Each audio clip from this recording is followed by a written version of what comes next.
Good afternoon and welcome to our 32nd edition of the COVID update, which we bring to you on a daily basis since the outbreak of the COVID pandemic in Namibia. With me today, I'm, by the way, Frank Steffen. I'm the editor of Allgemeine Zeitung, part of Namibia Media Holdings. And with me today is Octavia Cibes. She's one of our MyZone editors. Hi, Octavia. Very well. Good afternoon, Frank, and good afternoon, viewers. Yeah, welcome on the show. We've got a lot to go through today, and obviously what seems to be puzzling most people is that we sort of seem to have conflicting ideas running around in the country. On the one hand, in the Republican today, we had one of the articles telling us that there might be a measure of relaxation in terms of the informal market. Informal market meaning basically that any necessity that you need for household purposes, you will be allowed to buy, let's say, from the local vendor who sells you tomatoes and whatever. Yeah. Which I can understand in some way. In Katutura, for example, the big argument was you are basically forcing people to climb into a taxi, go to wherever you always buy in terms of supermarkets, get their stuff there, probably more expensive than before, as opposed to the market vendors that sell fresh produce there. Yeah, no, I agree with that. I mean, if they have discussions to open the informal markets, that makes the movement, it narrows that down. You can't move as much. So if I know I live in Soweto and the Soweto market is open, I can just walk and go get my tomatoes and come back. Instead of going into a taxi where you don't necessarily practice social distancing and there you are now in town trying to get tomatoes. Yeah. And let's face it, in some of the areas, I mean, if you look at Havana and those places, these people don't have the money to buy fridges and they don't have some electricity supply. Well, they might have some, but not sufficient to actually feed a refrigerator or actually keep their stuff fresh. So these people are dependent on visiting a market on a daily basis, getting what they need for the day. So it is a problem, and you will not simply get it solved by telling people they must stay indoors. Yeah. So while they've done that now this morning, police is, well, actually it was George Semata, the secretary to the cabinet chairperson of the National Disaster Risk Management Committee. He announced this morning that as from now, Namibia is implementing its what they call countrywide lockdown deployment plan. And the bottom line is really this: your movement within the regions or zones, for that matter, the 10 zones, is now obviously limited on the one side, and then obviously the if you want to move over into another zone, it's even more limited. More limited in terms of, if previously your regional councillors were allowed to give you a permit, we now basically only have 3 types of officers who can issue that. And one is Namibia regional commanders, and they're also previously authorized station commanders. But then on the other hand, only regional directors of health and education. So this is quite a major change. So that again breaks it. And that's where I have a bit of a problem. All along, as we go along, it's always this wishy-washy thing, but maybe we relax this, maybe we don't relax that. It's the same with, initially we said we would only have it 3 weeks and everything would be closed. But then later on we realized that, oh yes, but there are people who've got babies, maybe they should have access. Now what do I do if I break my shoes? I mean, you know, any argument could count for it.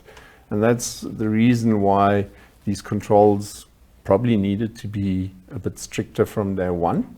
And then the 3 weeks could have been over instead of continuously just moving this thing ahead of us. So I don't know how you see it where you stay. Are many people still in the street?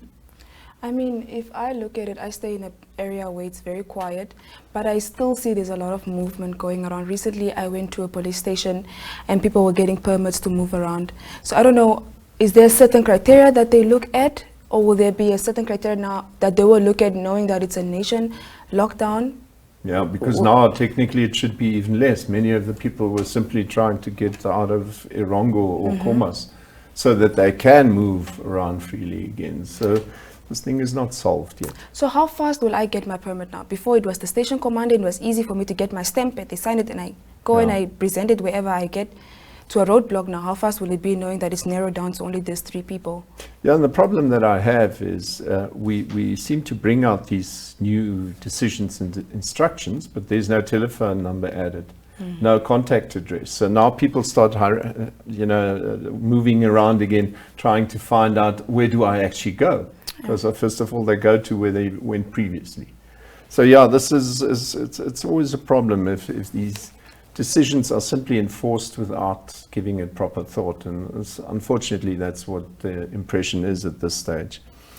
Well, we also have the updated slides again for you, showing you we're still at 16 cases. As we can see, negative results have been 512, discarded ones were 32, and we don't have any pending testing data, which again seems to me a bit funny, because we keep on saying that this data is sent down to South Africa. So if there's no pending data, and we tell ourselves that Pathcare, for example, takes anything between 24 and 48 hours to make their results known, then theoretically, if we test all the time, there should be consistently pending data. Right, we then have in quarantine 127. Released thus far were 300, and in isolation are still 10, where 6 have totally recovered. Yeah, and that really brings us down to what we have each time now is Jochi has, that is Johanan Kutsia, has prepared a little update of the COVID press conference this morning.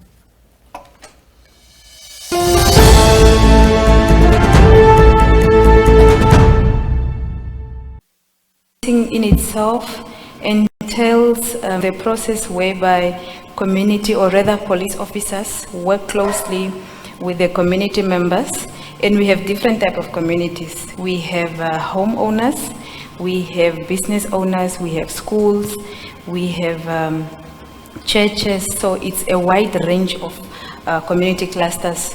So in terms of community policing, it then further entails that police officers build relations with different communities as far as safety of either neighborhoods, of businesses, and of schools are concerned. So we always have to ensure that there is a link between the police and the community.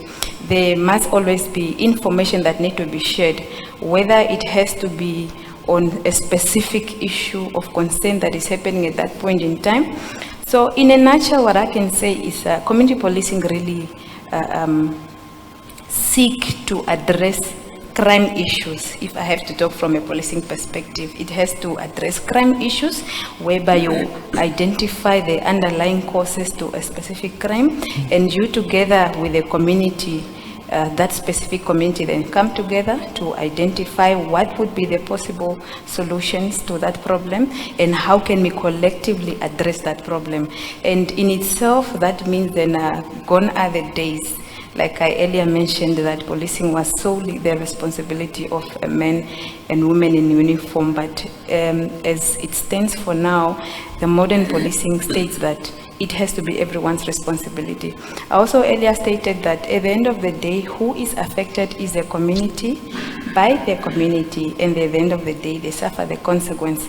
So in this particular case, if I have to relate now to the recent pandemic, it's no exception. As police, we are still making use of that concept of community policing to ensure that we empower in terms of information sharing, and we also influence voluntary compliance to the law. So it's not a thing of forcing people to comply, but rather they themselves, they have to understand the importance thereof, and also just to understand why do we have to behave in a certain way. Why is it that this information is being conveyed? At the end of the day, it's really just for the benefit of everyone.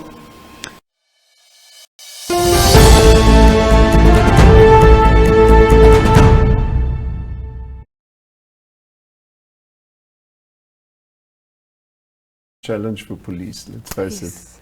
Because what I said the other day to somebody was, one needs to consider the fact that many of these people are living in shacks which might be 3 meters by 6 meters if they're large. There's not a case of having a number of rooms where you can get out of each other's way. If you want to get out of each other's way because you simply feel cramped in, or you suddenly feel you need room space, you will go out. Yeah. And if you go out of your home, within a distance of 3-4 meters, you've got the next shack.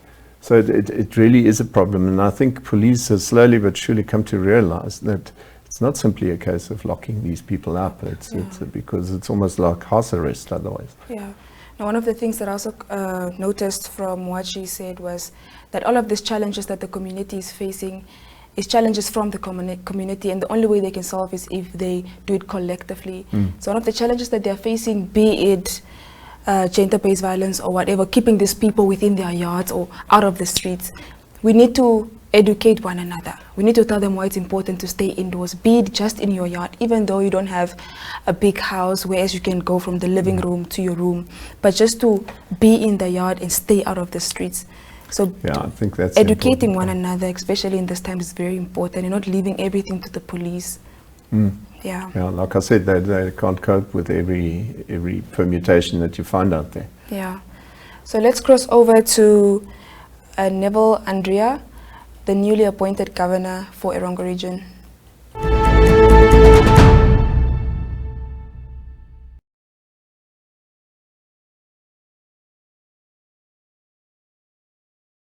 I want to take a moment to share my gratitude and appreciation to the people of the mighty Erongo region in this extraordinary time. As a region, we just completed the 2-week lockdown. The world is facing a rapid spread of the coronavirus, and 4 cases have been reported as having tested positive, with no death so far within the Erongo region. As you know, the government of Namibia, under the capable leadership of His Excellency Dr. Hage G. Geingob, President of the Republic of Namibia, announced serious steps to respond to the threat of the COVID-19. We recognize how difficult the past 2 weeks have been. However, as was mentioned by His Excellency Comrade President Hage Geingob, the lives of the Namibian people is a priority. The seriousness of this pandemic has now brought us into the second phase of the lockdown. It needs us to foster for teamwork, collaboration, and joint efforts from all respective institutions within the mighty Erongo region to combat the spread of COVID-19. Let us continue to wash our hands and sanitize them, to avoid touching our nose, mouths, and eyes. Let us stay safe, and I thank you.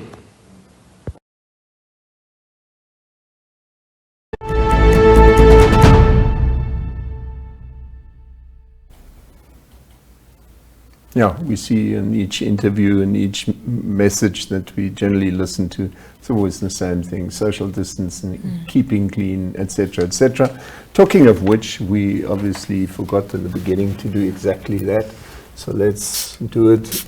It's not always a case of having to remember it each time. It is something that you just need to do regularly. Sanitize and keep your hands away from your face. Make sure that you are able to do the humanly possible to remain safe and healthy.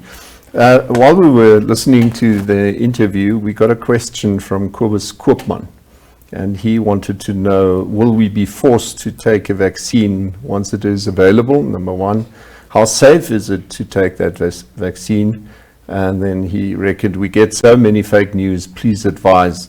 Now, unfortunately, I'm not Dr. Stefan, I'm only Frank Stefan, so I can't really advise in that regard. But what I can almost say with certainty is that if there is a vaccine, it will be major news everywhere. And I'm sure we are likely to find it out from the international news channels first before anybody else can even get close to that. And there's likely to be a procedure then. One of our biggest problems was that in the testing regime that we're doing in the country, we don't seem to be able to get reagents fast enough. And those reagents are the ones we need in order to do the testing. Now, very similarly, Namibia will certainly not stand in number one's position when it comes to getting the vaccine. So, like it or not, I think reality forces you to accept the fact that we as Namibia will be one of the countries who get some of these vaccines. And I'm sure the way it would be allocated is that those who are extremely sick, that they be helped first, and then government will obviously follow a strict regime where bit by bit they will allocate the vaccine and make sure that everybody has access to it that needs the vaccine. Because remember, you don't need the vaccine simply to play it safe. In the beginning, the most important part would clearly be to keep those safe who are already sick or who have the virus and need to be protected. Yeah. So yeah, with that, we present a couple of further videos to you. Our journalists are still out in the field. We had Micheline Navati says she went out to Goriangab informal settlement, had a look around there. Elizabeth Joseph looked at the Okahandja roadblock. Adolf Kaura went to Vierkant Klip, obviously not to fish, but to actually witness the fact that no fishing is taking place. And then Maricel Stoffberg had a look at Windhoek's Main Street, whereas Justicia Shipena actually looked at Oruano Church, which handed out some food packages in the Herero port of Katutura.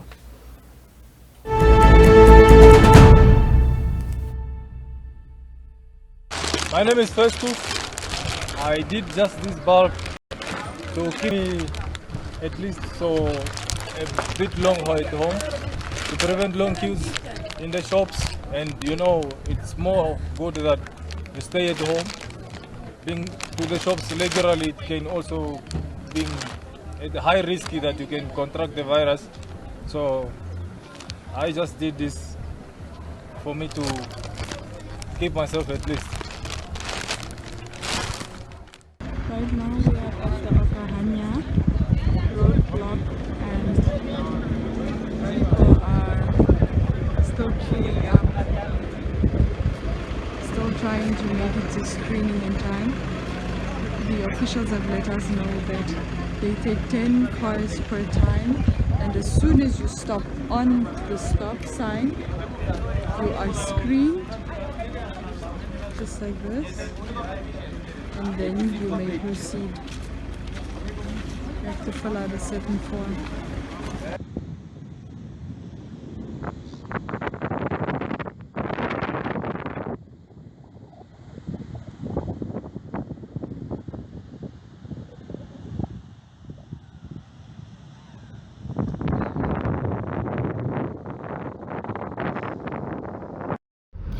So as the lockdown commences, that is of course phase 2 of the lockdown, this is a time lapse taken in Independence Avenue, which is one of the main streets in Windhoek. So this is just to give everybody an idea of what traffic looks like. This was around the hours of 10 a.m. in the morning, and traffic is moving quite swiftly. Okay, we are from the Protestant Unity Church, and we decided to bring these essentials to a lady that is from our church. We thought of them, and she's not the only one that is receiving this. We are doing our rounds. We brought sugar, a bag of maize meal, rice, tea, cooking oil, milk, and also she needs to wash her hands, so we brought her this washing powder. That's it.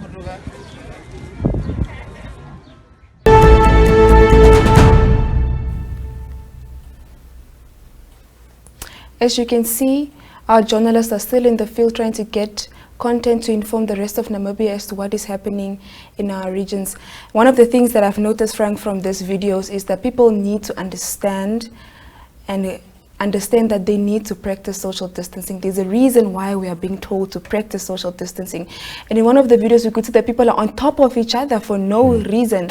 So it's very important, Namibians, that we do take note of what we are told and practice it. That's very difficult because we're social beings.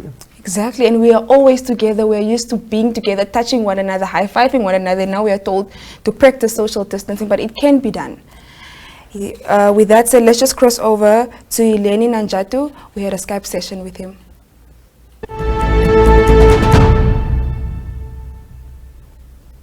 Welcome back. We are now online.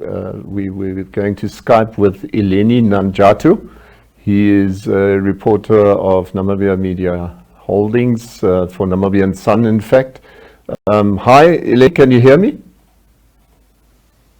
Yes, I can hear you. How are you, Stefan?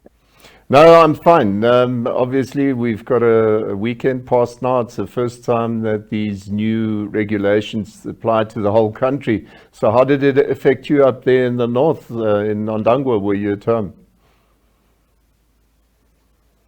Everything here, it's quite not really as usual because, you know, many people just received their emergency grant last week. And people are still moving to towns to get their money, and that movement it also have to do with the regions, because some of the regions depend on each other for services, such as now the one of banking.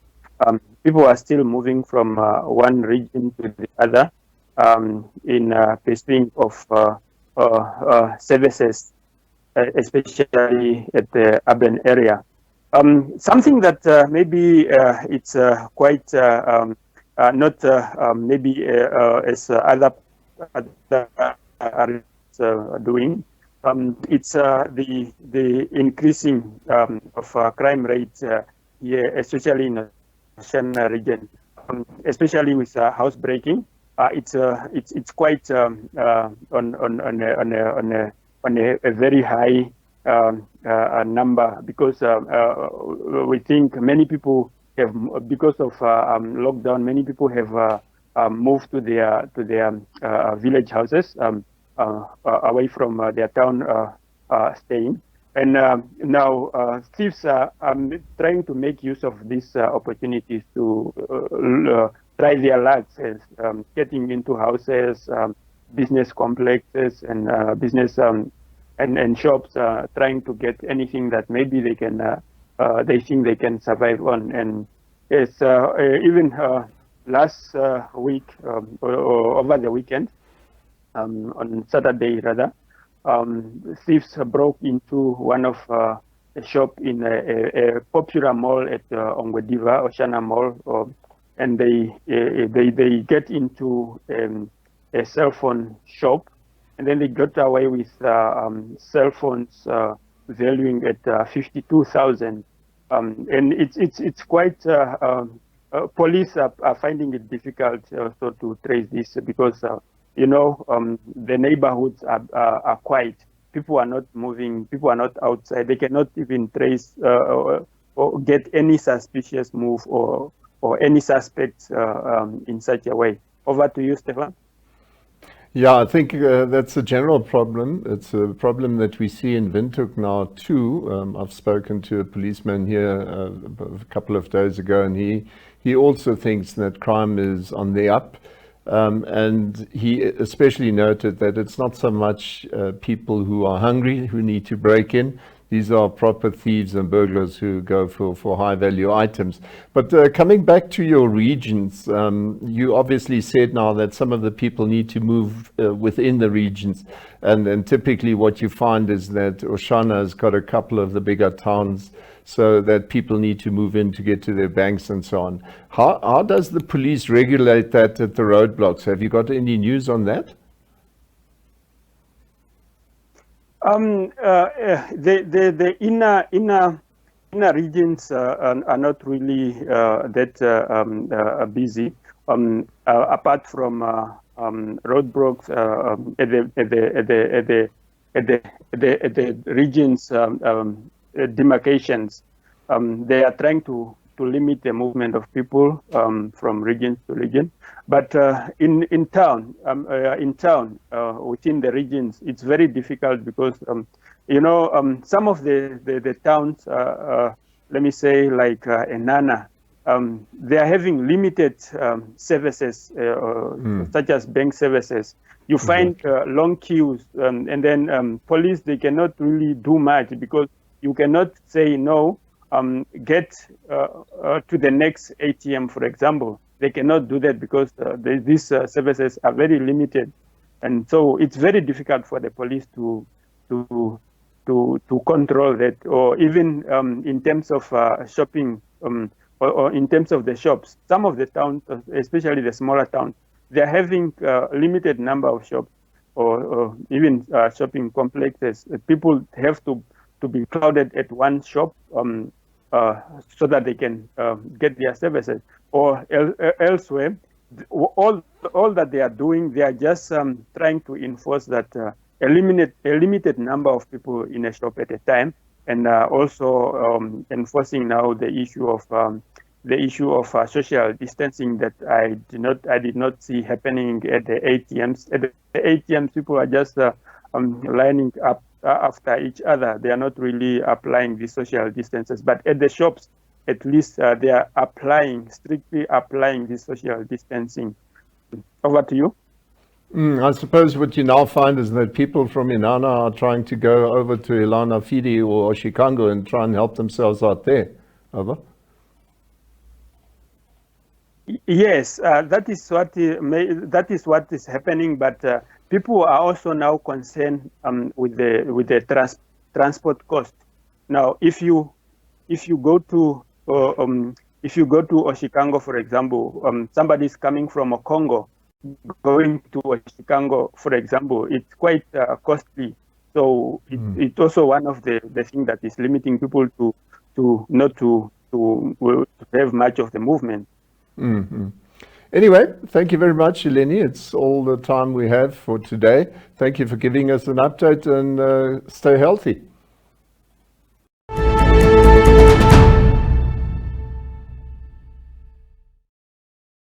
Obviously a problem, people standing in long rows, and that's where the social distancing becomes an issue again. But I don't know, how did you experience it during the weekend? I actually went to the mall close by my house, and I found that this time there was no row in front of the supermarket. Everybody was allowed to go in.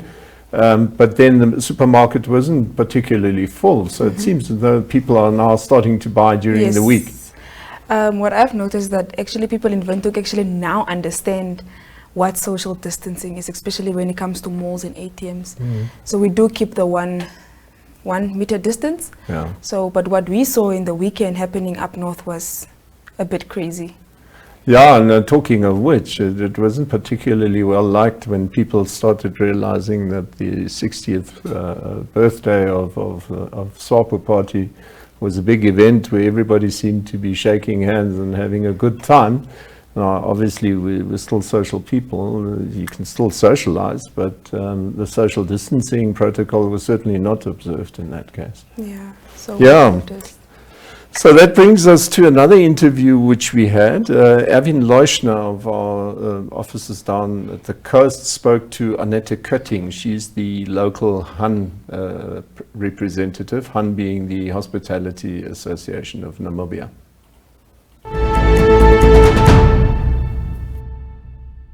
Hello, I'm sitting with Annette Kötting, the chairperson of the Hospitality Association for the Coast.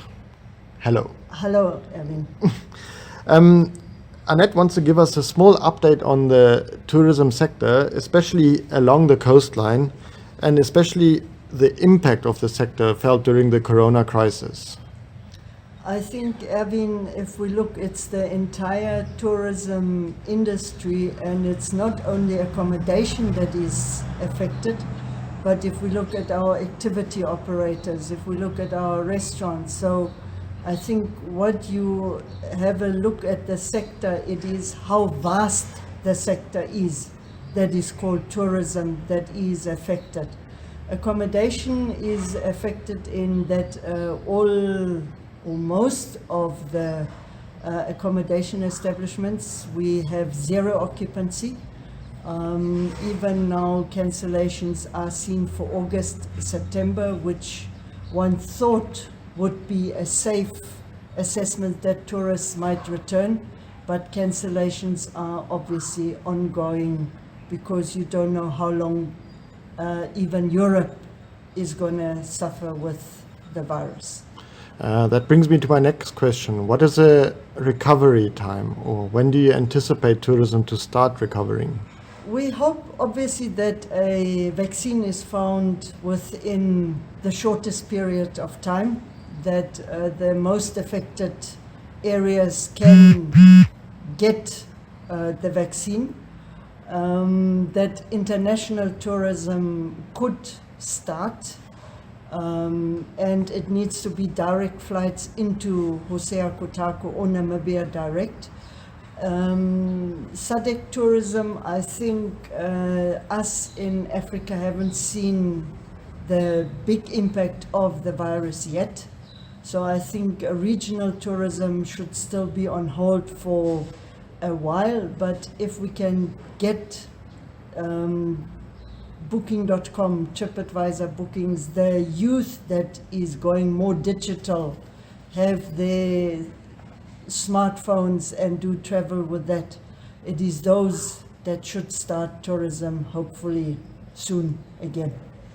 And that also brings me actually to my next point regarding the smartphones. What changes do you anticipate the tourism has to implement to weather the storm or to come up on the other side? I think what we all need to do is we have to get our houses in order, do maintenance, make sure staff training is up for the new challenges, do what we have always put on the back burner, do all of those things. And I think at the moment everything will be going more digital, going more via smartphones, bookings. You still get bookings from the tour operators, but it is going to be a tough market out there. So all of us need to have a look what you can do better than the competition. Some of us will survive, and unfortunately some it will be more difficult. But looking into what can be done with technology, we can see training on Zoom calls that is currently where you get a lot of information what other people in the sector are doing. So tourism, conferencing, travel will most probably also be one of those that will become less and less in the years to come, because people will adapt to the new norm, the new way of doing things. Obviously, from our side or hotel side, hygiene and social distancing will have to become a new norm in our restaurants with our staff. That has to be implemented. So it's a lot of changes, and I think one also needs to see what globally things are doing, because it's not just Namibia that is affected, it's the entire world.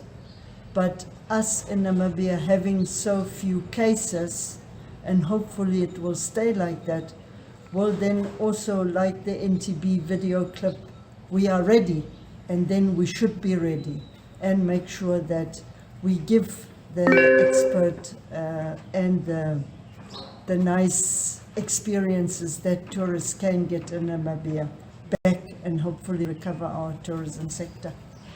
Thank you very much, Annette, for that short interview. You're welcome, Evan.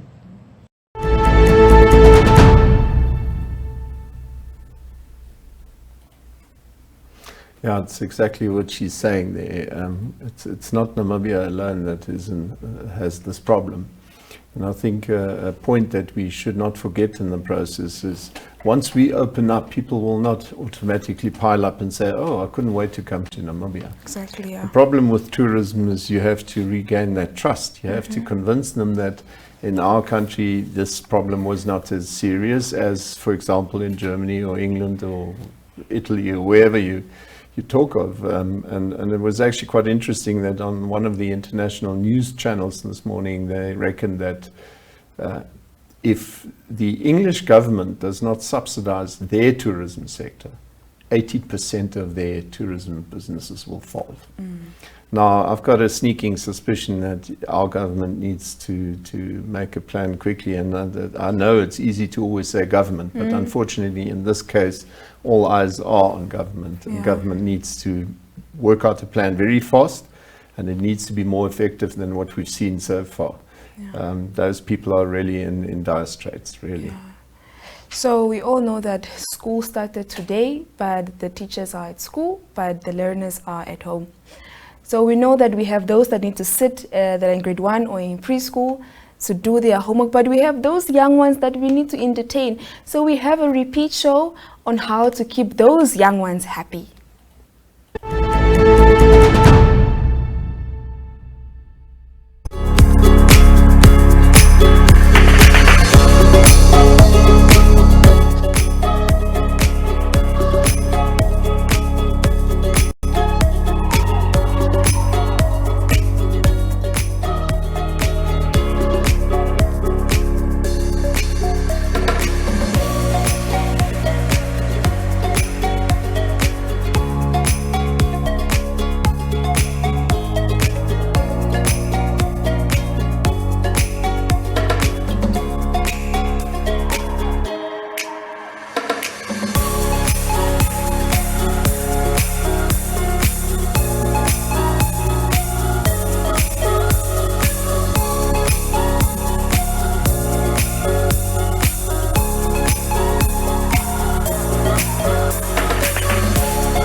Well, that's how we keep the little ones busy. By the way, just to get yourself motivated once in a while, I found it interesting, and I've said it before on the show, there are a couple of experts who reckon that once in a while you should simply switch off your TV, switch off your phone, and just get out of COVID for at least half an hour to 1 hour. And that makes sense. And while we're doing that, that's why we always bring you these positive pictures once a day. And now this, today we've got from Cheryl Dean Dietz Mainkies. She sent us this photo, which she actually didn't send it. I found it on Rien in Namibia. And I think it's one of the nicest photos I've seen in a very, very long time. It's beautiful. Then we also had another photo, which came from Shemaine Smith. She actually took that photo this morning. That's rain in Yusakos earlier in the morning. So very nice to see that even those far places get some water for a change. And then I finally found something on Rien in Namibia, which I thought was great to see. I mean, just look at that comparison in June last year and now 10 months later. the whole of our country, at least in that respect, we've got some very good news. Agriculture seems to be at least in a position where they can recover. Yeah. It's a process. It won't be overnight, Yeah. but so good news. At least we've got rain. And with that, we come to the end of our show. Thank you very much, Octavia, for being part of it. Thank you very much, Frank, for having me. Yeah, and with that, we wish you a very nice day. Remain healthy, remain safe, and see you tomorrow.